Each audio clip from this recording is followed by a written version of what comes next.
নমস্কার, আপনাদের সকলকে স্বাগত জানাই চ্যানেল রূপা মুখার্জিতে। জয় কৃষ্ণকালী মায়ের, জয় কৃষ্ণকালী মায়ের আশীর্বাদ এভাবেই আমাদের উপর বর্ষিত হোক। ঈশ্বরকে ডাকো, এই হলো মূল মন্ত্র জীবনে সুস্থ থাকার জন্য।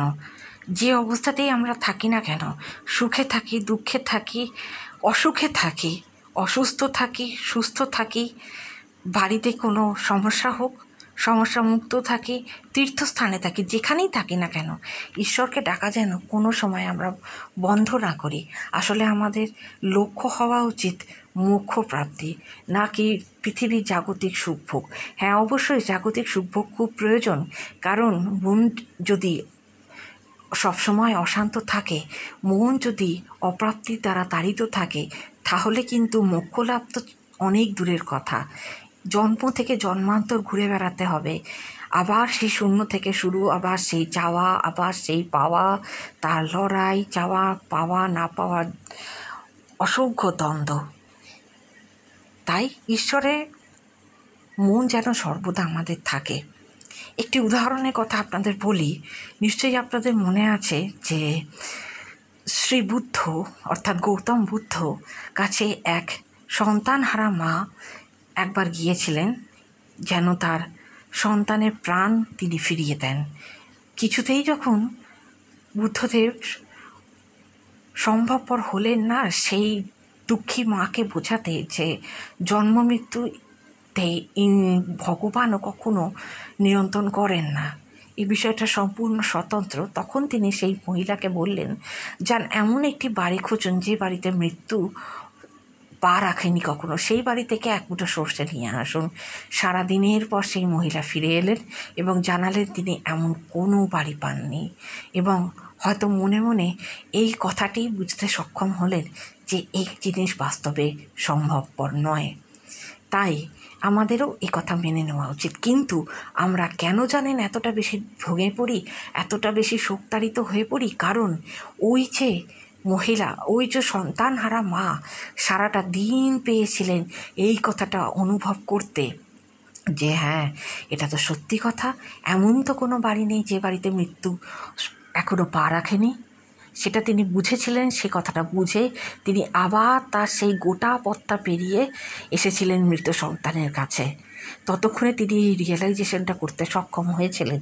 কিন্তু আমরা এটা করতে পারি না। যখন আমাদের অতি আপনজন কেউ মারা যান, সঙ্গে সঙ্গে আমাদের শুরু করতে হয় তৎপরবর্তী ক্রিয়াকলাপ, অর্থাৎ তার দেহ সৎকারের কাজ। আমরা সেই দীর্ঘ সময়টা পাই না, আমরা ভেতর থেকে সেই জিনিসটা রিয়েলাইজ করতে পারি না।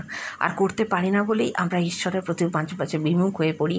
আমরা আমাদের সুখ দুঃখ কষ্ট যন্ত্রণা সব কিছুতে ঈশ্বরকে ডাকতে ভুলে গিয়ে ঈশ্বরকে দোষারোপ করতে ব্যস্ত হয়ে পড়ি, যেটা একেবারেই অনুচিত। আর সেই কথাই মঙ্গলা দেবী বারবার বলেন যে নিজের মনকে ঈশ্বরে সমর্পণ করুন। একটি ছেলের উদাহরণ আমি দেব, আপনারা নিশ্চয়ই শুনেছেন। ছেলেটি ভারত থেকে পড়াশোনা করে এবং পরবর্তীকালে আমেরিকা থেকেও সে ডিগ্রি লাভ করে এবং ভুয়ো পরিচয়ে পাঁচটি আমেরিকার কোম্পানিতে ওয়ার্ক ফ্রম হোম করতে থাকে। একই সময়ে পাঁচটি কোম্পানিতে সে উপস্থিত থাকতো। সে কী করেছিল, তার কোনো এক চেনা জানার যে ল্যাপটপ রয়েছে সেটাকে সে ব্যবহার করেছিল তার লোকেশান দেখানো হিসেবে, এবং সেই 5টি কোম্পানি দেখতো যে হ্যাঁ, তাদের এই যে ভীষণ ট্যালেন্টেড এমপ্লয়ি সে মার্কিন যুক্তরাষ্ট্রে রয়েছে, এই লোকেশানে রয়েছে। কিন্তু তার কি ভুল হয়েছিল জানেন? সে ঈশ্বরের সঙ্গ ত্যাগ করে কুসঙ্গে পড়েছিল। শুধু কুসঙ্গ যে তাই নয়, তাকে যে কেউ প্ররোচিত করেছিল তাই নয়, তার মস্তিষ্কটাই কারাপ্টেড হয়ে গিয়েছিল। তার মাথাতে শুধু এই ঘুরতো কীভাবে আমি 1 বছরে কোটি টাকা রোজগার করব, এবং সে কয়েক কোটি টাকার মালিক বর্তমানে। কেন? কারণ তার টাকার দরকার। আর টাকার লোভ এমন লোভ জানেন তো, যার অনেক আছে সে আরও চায়, যার নেই সেও চায়। এখানেই হলো সমস্যা। দেখো, টাকা চাওয়ার মধ্যে কোনো ভুল নেই, কিন্তু সাদা টাকা ও কালো টাকা বলে একটা জিনিস আছে। যখনই আমরা এই পার্থক্যটা ভুলে যাই, তখনই ঈশ্বরের থেকে আমরা দূরে হয়ে যাই আর তার কাছে হয়ে যাই যার নাম নেওয়া পাপ। এইখান থেকেই এই সকল সমস্যার উদ্ভব হয়। আমরা যদি এই সকল উদাহরণগুলো একটু মনে রাখি, তাহলেই আমরা বুঝতে পারবো যে আমরা সঠিক পথে আছি, আমরা ঈশ্বরের পথে আছি নাকি নেই। ঈশ্বরের পথে থাকা মানে এক গাল বাড়িয়ে আর একটা গাল বাড়িয়ে দুগালে চর খাওয়া নয়, সে কথা ঈশ্বর কখনো বলেননি। কিন্তু সাউথের মুভির মতো হাতে কাটারি নিয়ে দৌড়াদৌড়ি করে শুরুর প্রথম সিন থেকে লাস্ট সিন পর্যন্ত রক্তগঙ্গা বইয়ে দেওয়াও নয়। যদি তাই হতো তাহলে পৃথিবীতে শুধু যুদ্ধ ঘটিত হতো, শান্তি প্রক্রিয়ার কথা কেউ বলতো না। ঈশ্বরকে চাওয়াটা জরুরি, ঈশ্বরের কাছে তার থেকেও বেশি জরুরি জানেন তো আত্মসমর্পণ করা ঈশ্বরের কাছে, যে হে ঈশ্বর, হে করুণাময়, হে পরম শক্তিশালী ভগবান, আমায় শান্তি দিন, আমায় মুক্তি দিন, আমায় মোক্ষ দিন, আমি যেন এই জাগতিক চাওয়া পাওয়া থেকে অনেক ওপরে উঠতে পারি, এসব পেছনে ফেলে রেখে আমি মোক্ষ লাভ করতে পারি। আমার ইহ জীবনে চাওয়া পাওয়া ইহ জীবনেই সম্পূর্ণ করে দিন। আমার জন্ম জন্মান্তরের পাপ, আমার জন্ম জন্মান্তরের পাওয়া না পাওয়া সব এই জন্মে সব হিসেব এক করে দিন, যাতে আমায় আর কখনো এই জন্ম জন্মান্তরের জীবনচক্রের মধ্যে ফিরে আসতে না হয়। এটাই তো ঈশ্বরের কাছে মানুষ হিসেবে আমাদের চাওয়া। দিনের শেষে তো আমরা নিজেদের মোক্ষই প্রার্থনা করতে পারি আর বলতে পারি, মানুষ হয়ে যখন জন্মেছি যেন আমি মানুষ হয়েই মরতে পারি, আমি যেন সারাটা জীবন একটা ভালো মানুষ হতে পারি। এগুলোই আমরা চাইতে ভুলে যাই। এই কথাই মঙ্গলা দেবী বলেছেন। আসুন শুনে নিই মঙ্গলা দেবী ঠিক কী বক্তব্য এই বিষয়ে। তবে তার আগে আপনাদের কাছে অনুরোধ, ভিডিওটি ভালো লাগলে অবশ্যই লাইক, শেয়ার, কমেন্টস করবেন, চ্যানেল সাবস্ক্রাইব করে পাশে থাকবেন। মায়ের জয়। দেখো আমাদের একটা কি ভুল করি বলো তো, আমি কিছু একটু কথা বলি, দেখো তোমাদের ভালো লাগবে। আমাদের বড় কি ভুল জানো, আমরা মাকে দেখতে পেলে বিশ্বাস করি আর না দেখতে পেলে আমরা কেউ বিশ্বাস করি না। কিন্তু আমি বলছি আমি নিজে প্রমাণ।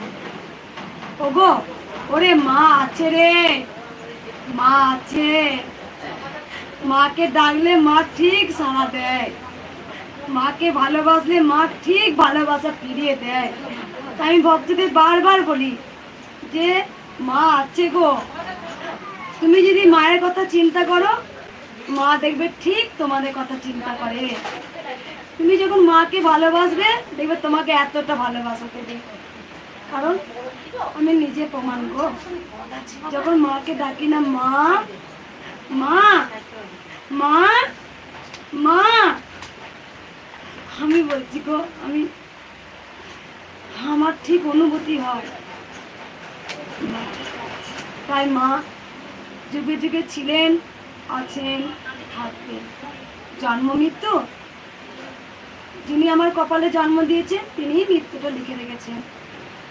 তাই অনেক অনেক ভক্ত এসে বলে মা গো আমার এ, মা গো আমার ওই, মা গো আমার সব শেষ হয়ে গেল। দেখো জন্ম মৃত্যু যদি না হতো জন্মও তো হতো না। তাই জন্ম মৃত্যুটা কোনোভাবে তুমি আবদ্ধ করতে পারো না।